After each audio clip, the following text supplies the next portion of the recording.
বন্ধুদের সঙ্গে পিকনিকে যাব। আমার কাছে টাকা নেই, আমি এখন বায়নাও পাইনি, তাই তুই অন্যদিন যাস।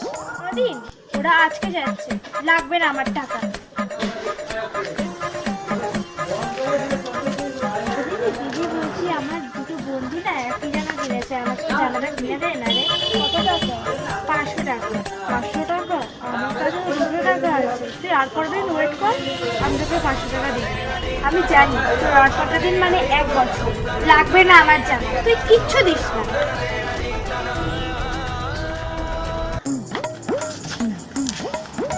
দিদি বলছি আমার না বন্ধুরা মিলে বাইরে ঘুরতে যাচ্ছি, আমি কিছু টাকা দেয় না আমি যাই। কার কারে মিলে যাচ্ছিস? এই তো আমরা কজন মেয়ে বন্ধুরা মিলে যাচ্ছি।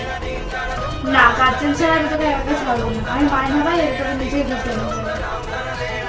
মেন কথা বল, তুই আমাকে দিবি না। তুই আমাকে বন্ধুদের সঙ্গে যেতে দিলি না, আমাকে জামা কিনে দিলি না। মেন কথা তুই আমার সুখী চাস না, তুই আমার ভালো চাস না।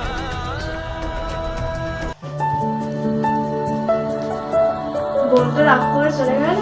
দেখি আমার ঘরে কত টাকা আছে।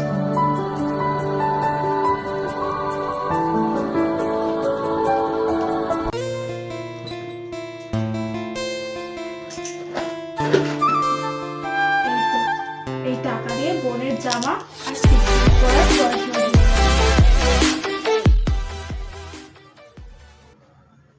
প্রিয়া,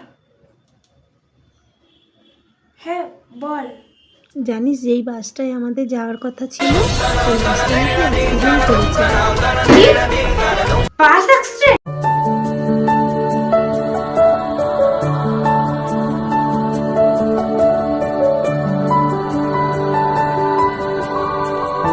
দিদির জন্যই আজকে আমি বেঁচে গেলাম। এই দিদি, দিদি, এই দিদি, একবার নিচে নাম।